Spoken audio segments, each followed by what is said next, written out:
जी, hello दोस्तों, मैं हूँ कमर सीमा और मेरे साथ है मेजर जनरल राजान कोचार साहब। जनरल साहब, सबसे पहले तो आपके वक्त का बहुत शुक्रिया सर।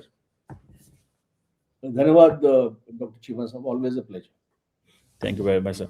जनरल साहब, पहला सवाल इस वक्त की जो कल की सिचुएशन डेवलप हुई है उसमें मेरे जहन में ये आ रहा है कि इंडिया अपने आप को ग्लोबल साउथ का एक इम्पॉर्टेंट मुल्क कहता है, बल्कि इम्पोर्टेंट क्या, लीडर कहता है। लेकिन पाकिस्तान जो है उसका नाम आ रहा है कि वो ईरान और अमेरिका के दरमियान टॉक्स जो है या निगोशिएशंस या पीस टॉक्स करवा रहा है। आपको क्या लगता है कि इंडिया ने जो अपने कार्ड्स खेले हैं कि वो बिल्कुल प्रो इजराइल हो गया और अरब दुनिया और ईरान जो है उसको उसने बेसिकली अनॉय कर लिया। अरब एलीट तो ना हुई हो बेशक, लेकिन अरब स्ट्रीट इस हवाले से जरूर एक रखती है। What do you make of that? आपको लगता है कि एक तो ये इंडिया के हवाले से रेफरेंस से बात कीजिएगा, और दूसरा ये जो पाकिस्तान की रेलिवेंस है इसको इंडिया में कैसे देखा जा रहा है या क्या देखते हैं, और इंडिया को क्यों इग्नोर किया गया है, जबकि इंडिया के अमेरिका के साथ तो अच्छे ताल्लुकात रहे हैं और इसराइल से भी अच्छे हैं।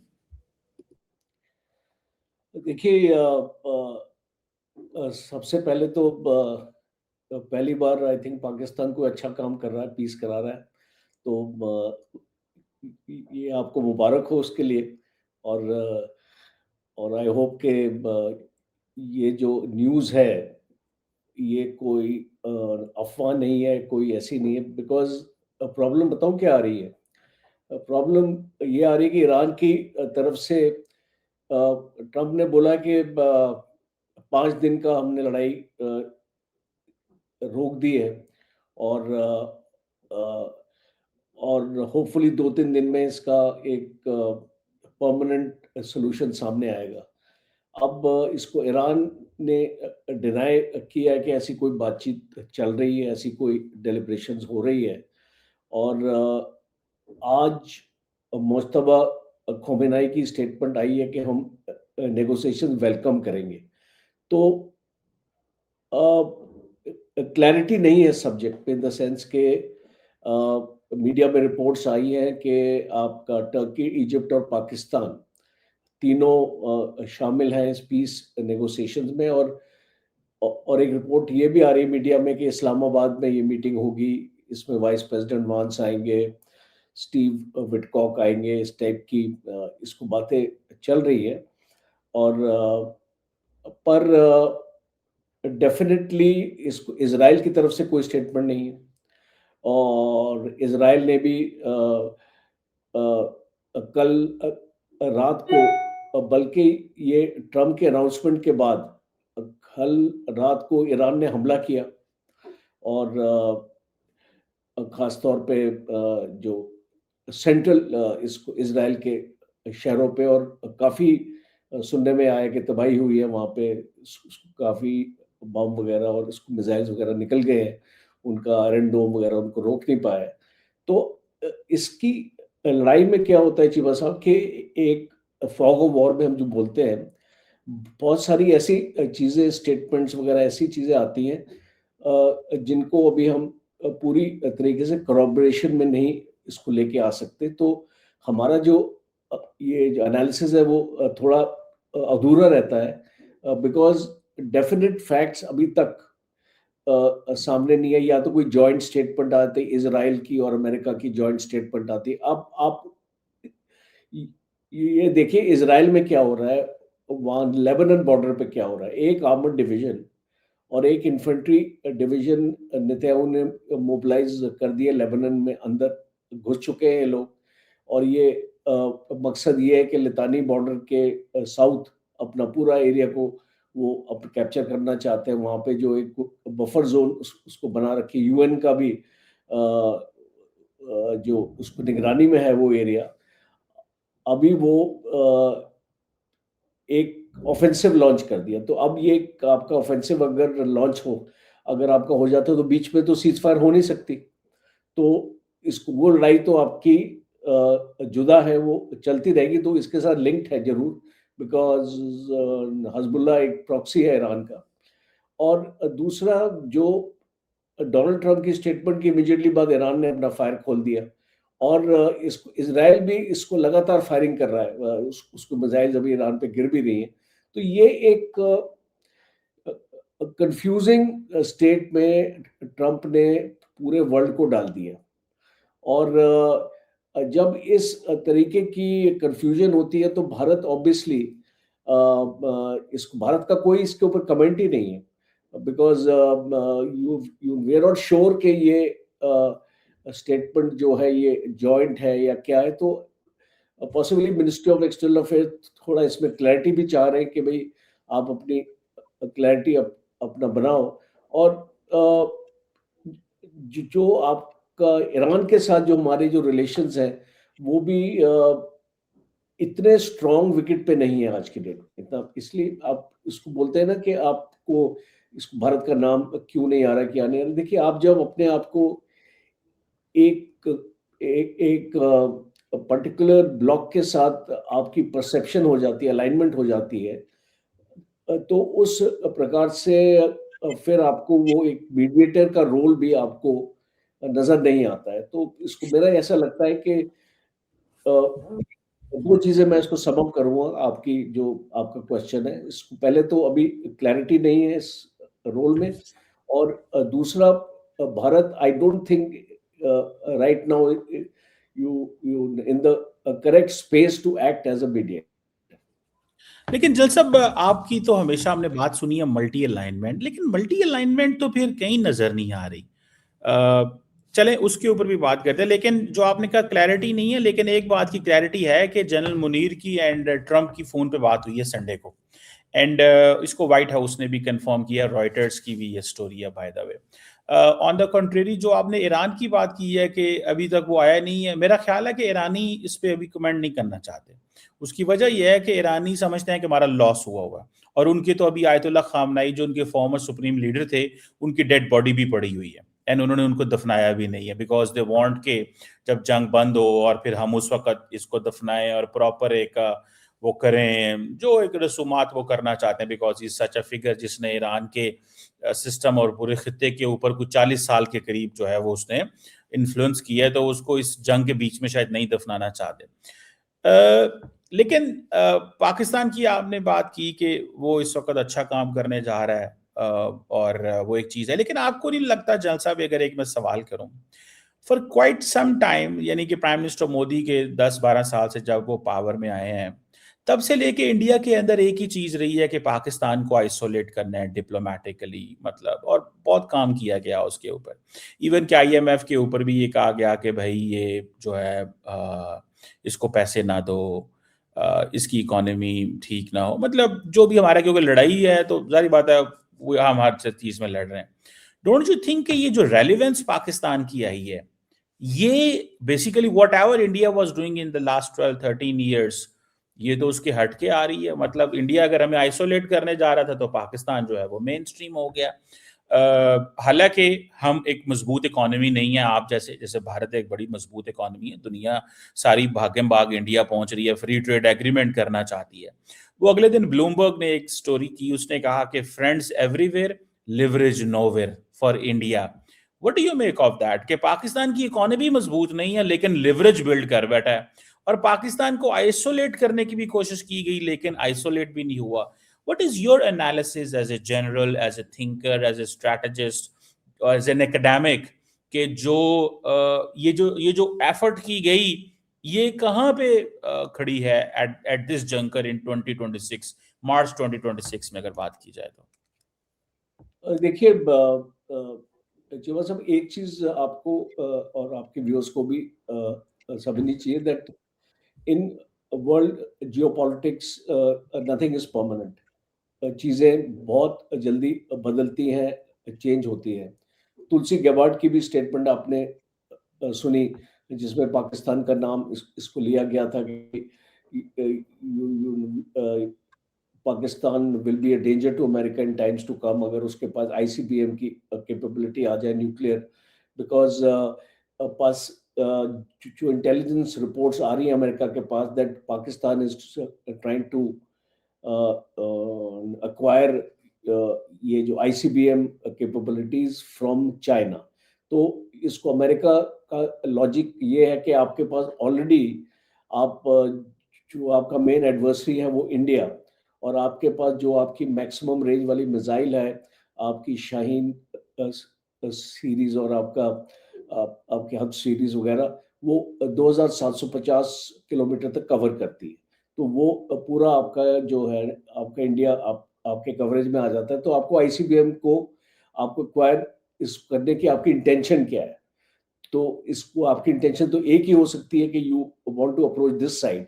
तो वो भी एक मुद्दा है जो पाकिस्तान के अगेंस्ट चल रहा है अमेरिका में। और दूसरा, जब आपने बताया पाकिस्तान की रेलेवेंस, देखिए आज की डेट में पाकिस्तान की जो रेलेवेंस बढ़ रही है वो अमेरिका की वजह से बढ़ रही है। आपको समझना पड़ेगा, क्योंकि जिस तरीके से हमने एक रिलेशनशिप देखी है ट्रम्प और आपके लीडर्स के बीच में, खास तौर पे जनरल मुनीर के बीच में, and you need to thank general Kurilla, जो सेंटकॉम के कमांडर इन चीफ थे before he retired. He created this kind of this thing के जनरल मुनीर को ट्रम्प के क्लोज लाया जाए। अब ट्रम्प की इसकी इंटेंशन आप इसको समझने की कोशिश करो, क्योंकि आपके डिफेंस मिनिस्टर ख्वाजा आसिफ भी बोलते हैं कि Pakistan is being used like a toilet paper. इसका मतलब कि जब इस्तेमाल इस करना है तो पाकिस्तान को करो, उसके बाद उसको फेंक दो। तो ये एक अमेरिका का ट्रैक रिकॉर्ड रहा है। तो I would just like to give you a balanced perspective के Pakistan also needs to be careful, because ये आज एक यूफोरिया है आप में कि भाई यस हमारी रेलेवेंस बढ़ रही है, हमारा ये सब हो रहा है, but I only hope this euphoria is not short lived, because आज जो इसको अमेरिका को क्या उसको चाहिए उसको भारत से नहीं मिल रहा। तो इट इज नेचुरल के he is looking for somebody other than India, because अगर उसको भारत से वो सपोर्ट नहीं मिलती है या उस टाइप की स्टेटमेंट्स, इसको अमेरिका ने बहुत जोर लगा ली कि हम अपना रशिया से, और as a matter of fact Marco Rubio ने यहाँ तक भी स्टेटमेंट दी थी कि आप रशिया से बंद करो और जो भी आपको चाहिए हम देंगे। हम आपको गारंटी देते हैं, एश्योरेंस देते हैं कि जो भी आपका सपोर्ट इसको वेपन्स का है और आपकी बाकी चीज़ों का है, हम आपको अमेरिका से देंगे। But India did not give any importance. Tariff में भी फिर इसको इंडिया को थ्रेटन किया गया। Almost it is like you threatening a country कि अगर आप इसको रशिया से इसको करेंगे तो हम आप पेनल्टी लगा देंगे। 25% ऐड कर दी पेनल्टी, 50% कर दिया और फिर उसको धमकी देने लगे 500%। तो जो कंट्री एक कोअर्सिव तरीके से अपनी फॉरेन पॉलिसी को बनाएगा इसको भारत के साथ, तो वो भारत का दोस्त नहीं हो सकता। मैं नहीं मानता। यू सी आई एम तो नॉट आप जल साहब स्पीकिंग। ये कह रहे हैं कि अमेरिका आपका दोस्त नहीं है, क्योंकि द रीजन बिहाइंड इज, हालांकि लेकिन जल साहब एक बात है, प्राइम मिनिस्टर मोदी हर दूसरे दिन जो अपनी ट्वीट करते थे, अभी तो आजकल नहीं करते, कहते थे जी हम कॉम्प्रिहेंसिव ग्लोबल स्ट्रेटेजिक पार्टनरशिप है, अ टर्म लाइक देखिए कॉम्प्रिहेंसिव। मैं इसको जीवन साहब, मैं कोई गवर्नमेंट स्पोक्स पर्सन नहीं हूँ। I yes I don't know. Speak for yes. I don't speak for Prime Minister Modi. Uh, some of his policies are good. You know, some of his policies are debatable. It's a democratic country, and we are free to express our point of view. मैंने इस media में भी कई बार जो कुछ policies हैं जो उसके अगेंस्ट मैंने बात करी है, ऐसी कोई बात नहीं है। सो इसको गवर्नमेंट की जो भी सोच है उसको फॉरेन पॉलिसी हो सकता है, I don't agree with that. जो मुझे जो नजर आता है, इसको मैं बता रहा हूँ, इसको प्राइम मिनिस्टर इसको बोल सकते हैं कॉम्प्रिहेंसिव पार्टनरशिप है, ये है वो है, वो सारी चीजें हैं अपनी जगह। एक स्ट्रेटेजिक पार्टनरशिप हमने अमेरिका के साथ करी हुई है। आज ट्रम्प की इसको वजह से कुछ सेटबैक्स हैं, बट ये परमानेंट नहीं है, क्योंकि देखिए दोस्ती जब देशों के बीच में होती है वो पर्सनैलिटी ड्रिवन नहीं होती कभी भी, नीड और नेशनल इंटरेस्ट ड्रिवन होती है। आज ट्रम्प जिस तरीके से फॉरेन पॉलिसी को चला रहा है, और अगर मैं आपको ट्रम्प का एग्जांपल भी दूंगा, Trump has spoiled relations with Mexico, he spoiled relations with Canada, he has spoiled relations with European Union, NATO के साथ उसको दरार आ चुकी है, जर्मनी अलग बात कर रहा है, स्पेन अलग बात कर रहा है, स्विट्जरलैंड अलग बात कर रहा है, इटली अलग बात कर रहा है. So the whole world is getting fractured as far as Trump is concerned, and we enjoyed a very, very close and a good relationship with the United States. But United States is, in my opinion, is not proving to be a good friend of India. And I'll give you one small example. उनके deputy secretary of state India आते हैं इस Raisina dialogue में, and he makes a statement that we would not like to see India grow because we don't want to commit the same mistake we did for China. तो जब एक government official ऐसी statement, एक public statement देता है, then Europe people in the power must also listen. But अभी इसको क्या है, मैं आपको एक चीज और बता दूं, they are too many dependencies involve, because Bharat इसको ये भी अभी सोचता है. देखिए, इस America is one of our largest trading partners, तो we don't want to spoil that trading relationship also. इसलिए मेरी ये अंडरस्टैंडिंग है, गवर्नमेंट की जो स्टेटमेंट्स वो इतनी क्रिटिकल इसको आती नहीं है अमेरिका के against. It is for many such linkages which have been built up over a period of time with America, but I think things will change. This is not a permanent kind of situation, and for Pakistan also needs to realize this. See, ये इसको आपके लिए भी ज्यादा आपका जो concern है, आज आप इसका देखिए अफगानिस्तान के साथ क्या हो रहा है, वहां पे उसके बॉर्डर पे क्या हो रहा है. That's a big concern for Pakistan. America आपकी कोई मदद नहीं कर रहा है वहां पे. और दूसरा, आपका जो चाइना की जो इन्वेस्टमेंट्स हैं और जो आपका आपके जो कॉरिडोर्स आपके बन रहे हैं, तो वो भी एक आपके लिए इसको कंसर्न अपना बनता जा रहा है. और अभी अगर एक कांस्टेंट आपका इरिटेंट अगर अफगानिस्तान बॉर्डर पे अगर रहेगा, तो आप देखेंगे आने वाले वक्त में पाकिस्तान के अंदर भी हमले शुरू हो जाएंगे, बिकॉज ये जो टीटीपी है और बीएलए है, इसको मिलके आपका सिद्दत बन सकते हैं. तो I think for Pakistan also there is need to realize कि थोड़ा प्रैग्मेटिज्म अपनी पॉलिसी में लेके आए. और लेकिन मैं तो जैसा हमेशा सवाल था वो तो वही था कि इंडिया पाकिस्तान को आइसोलेट करना चाह रहा था लेकिन नहीं कर सका, ये मेरे सवाल था. वो अमेरिका की वजह से नहीं कर सका, simple as that. I mean उसमें कोई डाउट ही नहीं है. अगर आप उसको आईएमएफ का भी लोन आपको मिल रहा है, एफएटीएफ की लिस्ट से भी आप बाहर आ गए हो, वर्ल्ड बैंक भी आपको सपोर्ट कर रहा तो है. इट मींस जैल साहब, सवाल तो फिर ये हुआ कि आपकी पॉलिसी के अंदर फ्लॉज हैं.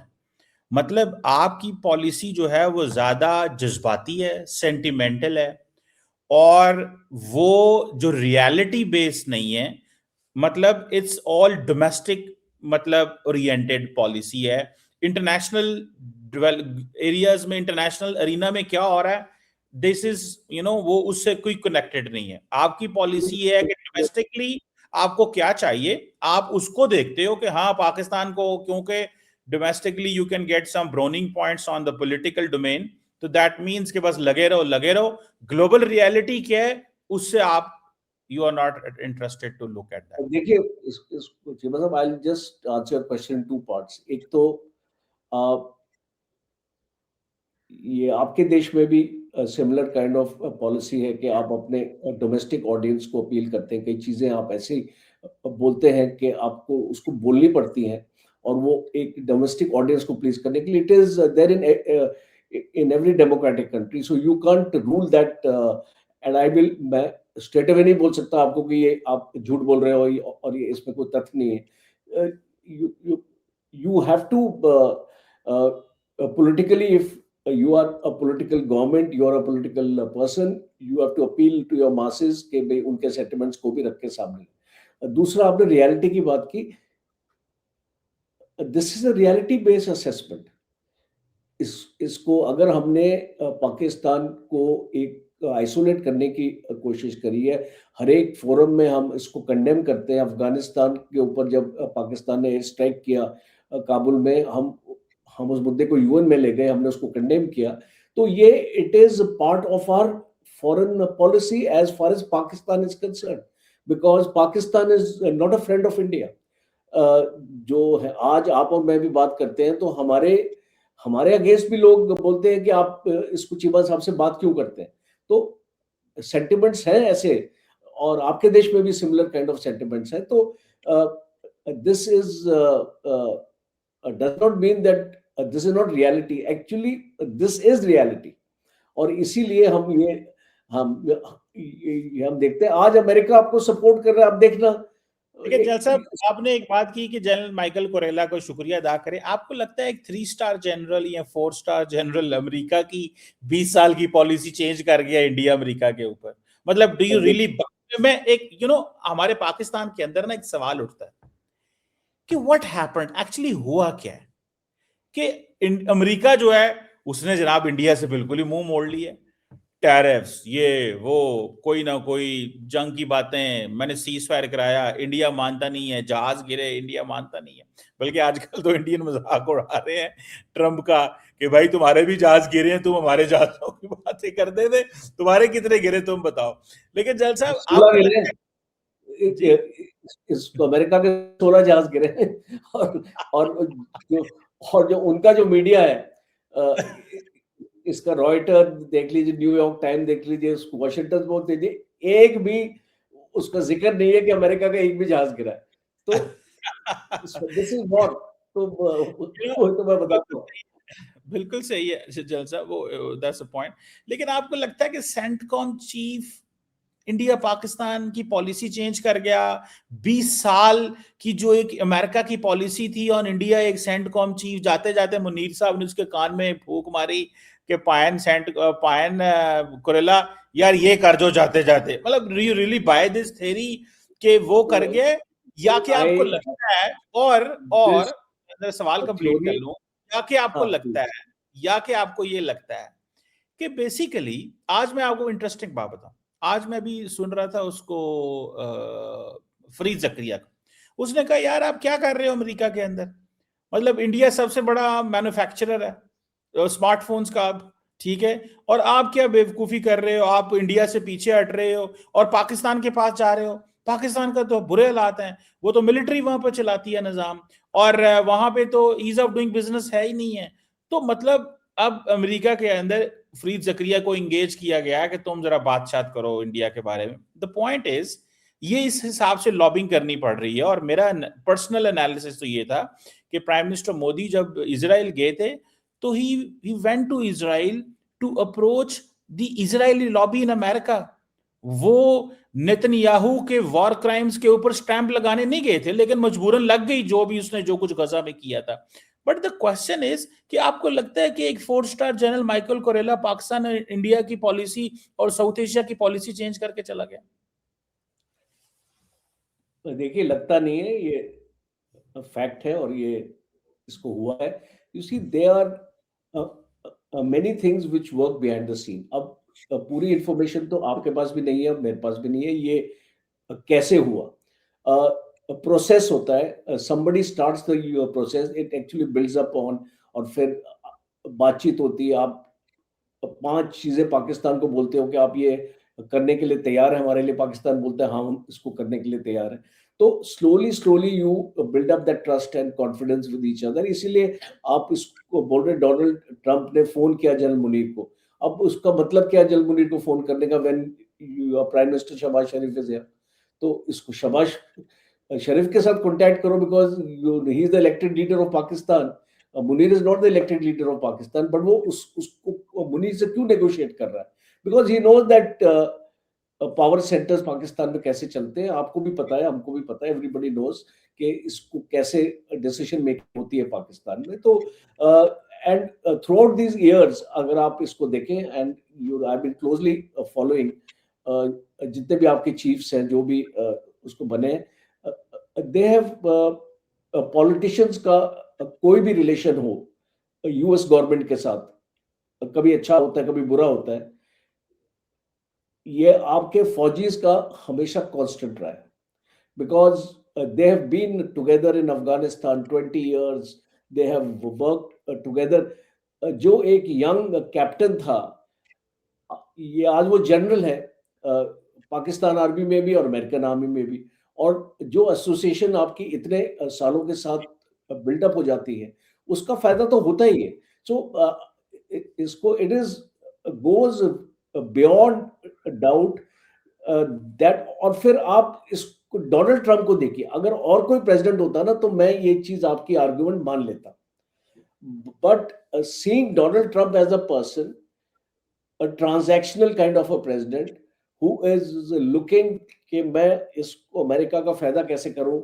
पाकिस्तान की बात करता है तो क्रिप्टो करेंसी डील की बात करता है, रेयर अर्थ की बात करता है, ऐसे ऐसे और पसनी पोर्ट भी आपने उसको अमेरिका को दे दिया है उसको वहां पे आने के लिए।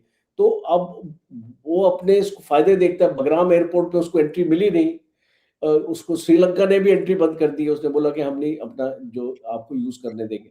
तो आप जब इस तरीके की आप इसको डेवलपमेंट देखते हैं कि भाई ये एक ऐसी कंट्री है पाकिस्तान जो प्लायबल है, जो हम जो बोलते हैं वो 2+ करती है, बिकॉज हम एक चीज मांगते हैं, बोलते हैं नहीं आप हमसे 3 लो। तो जब ये इस टाइप की एक सबसर्विएंट गवर्नमेंट एटीट्यूड आ जाएगा, तो obviously any country like America will also like कि भाई ये तो हमारा देश है। वो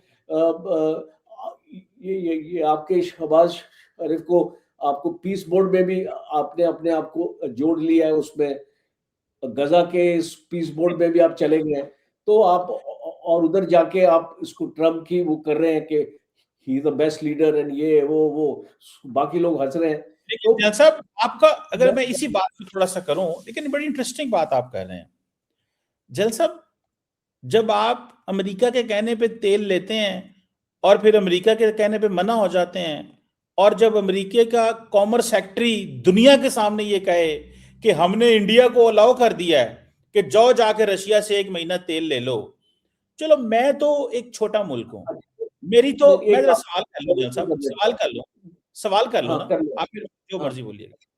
ओके। मतलब हम तो एक छोटा देश है, हमारा तो उस लेवल में वो नहीं है आप जैसा, आप बड़ा मुल्क है, आपका बड़ा लेवल है।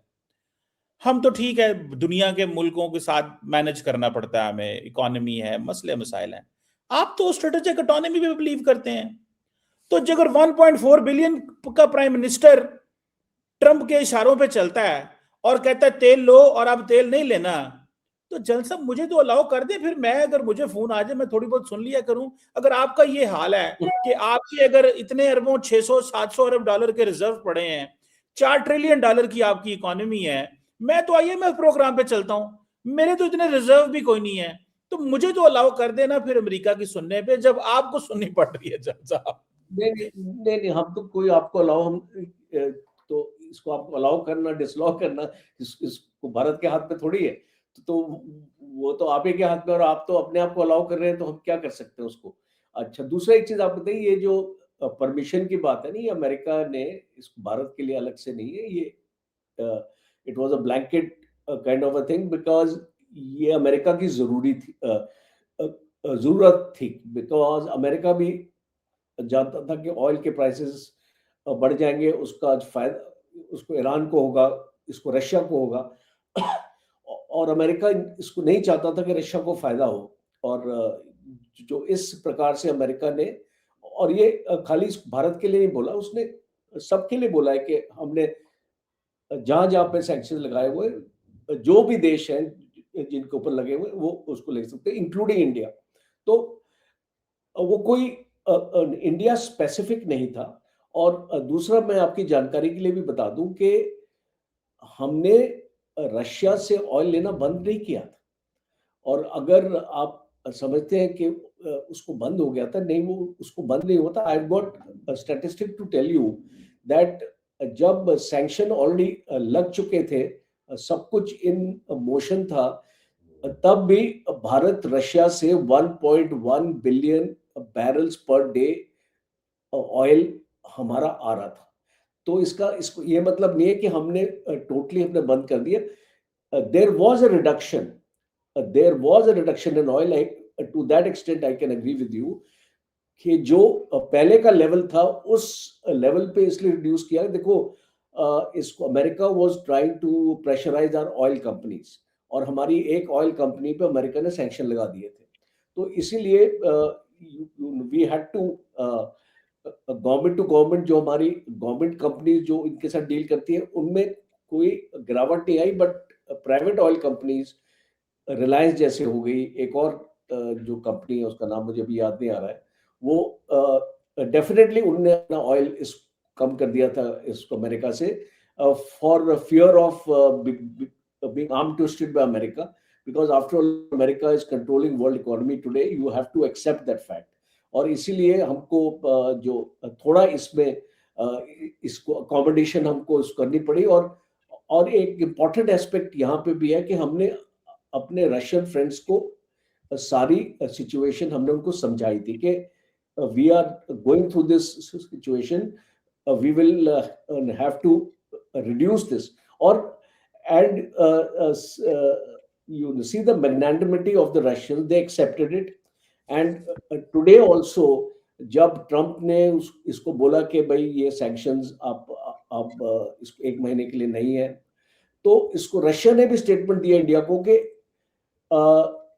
We are ready to meet your requirement of oil, जितना ऑयल आपको चाहिए, we are ready to meet the requirement. So these things keep on happening। जो आर्म ट्विस्टिंग हो रही है, यहाँ से ट्विस्ट कर रहा है कोई, वहां से ट्विस्ट कर रहा है। देखिए चीमा साहब, एक चीज है, we may be a strong economy and a huge population, GDP growth ratio is good, but we still have dependencies. So it's not that India has become a superpower. India is not a superpower. तो we still have our dependencies. और इसीलिए ये अभी जो oil की situation है और जो गैस की सिचुएशन है, ऑयल तो हमने अपना मैनेज अपना कर लिया, क्रूड ऑयल हमारा इधर उधर से आ रहा है। और आज भी मैं पेट्रोल पंप पे गया था, so I was able to buy petrol at the same rate. There has been no, खाली इंडस्ट्रियल डीजल के ऊपर रेट बढ़ा है, नॉर्मल आपके पेट्रोल पे, पेट्रोलियम प्रोडक्ट्स पे रेट नहीं बढ़े इंडिया में। तो we are still okay with that, but problem आएगी गैस में। और ये gas, I think it is universal thing. इसमें पाकिस्तान भी इफेक्टेड है, और इसमें आपका Japan is very strongly affected. And Japanese prime minister ने इसको ट्रम्प को एक्चुअली स्ट्रेस अपॉन ट्रम्प के इस लड़ाई को जल्दी खत्म करो, और इसको जो स्ट्रेट ऑफ हॉर्मुज है इसको जल्दी जल्दी ओपन करो, because you see that is hurting all nation. अब चाइना और ईरान की जो गहरी दोस्ती है, और जो इस लड़ाई में अगर आज इस ईरान टिका हुआ है और एक तरीके से अमेरिका के साथ लड़ रहा है, China has to be thank for that, because China की टेक्नोलॉजी, जो उसकी बैलिस्टिक माइन की जो कैपेबिलिटी है, वो सारी उसको ईरान को चाइना ने बहुत हेल्प किया हुआ है, आने वाले वक्त में भी हेल्प करेगा। और उसने रिलीफ पैकेज भी अनाउंस कर दिया है। इस $200 बिलियन का एक package China has announced for rehabilitation of Iran. और आने वाले वक्त में मुझे ऐसा भी लगता है कि China will try to create some kind of its footprints in Iran. चबार में तो पहले से ही है China, a portion of the चबार port China is already there, और ग्वादर में भी है। और चाइना के लिए बहुत आसान हो जाएगा इसको ईरान में अपना एक बेस अपना सेटअप करना आने वाले वक्त में। यू नेवर नो, बिकॉज अगर इसको अमेरिका ने मिलिट्री बेसिस यहाँ लगा रखे हैं अपने गल्फ में, don't be surprised if China also has a military base in Iran. Possibility of everything is there, Jalal साहब, इसमें तो हर एक चीज की possibility है। Let's see how things unfold, particularly in अभी सब times के अंदर। और सबसे important चीज तो ये है, जंग बंद हो। बिकॉज ये हमारे बिल्कुल। मुल्कों के लिए बहुत ज़रूरी है, बिकॉज हमारी इकोनॉमीज, हमारी डिपेंडेंसीज, जैसे आपने कहा कि सब मुल्कों की डिपेंडेंसी होती है, और हमारी तो रेमिटेंस हमारी में रहा है 25-40 अरब डॉलर बाहर से आती है, मिडल ईस्ट से 20-25 आती है, आपकी 80-85 आती है। तो द पॉइंट इज के बहुत सारे लोग बेरोजगार हो जाएंगे अगर ये जंग चलती है, तो ये बाकियों के लिए तो ये एक्सकर्जन है, हमारे लिए ये नेशनल सिक्योरिटी का मसला है, frankly speaking, for the struggling economies. Thank you very much, Jan Saab. Always pleasure talking to you. Thank you thank very you, much. Thank Thank you you very very much. Much. Thank you, sir. बहुत शुक्रिया, बहुत शुक्रिया।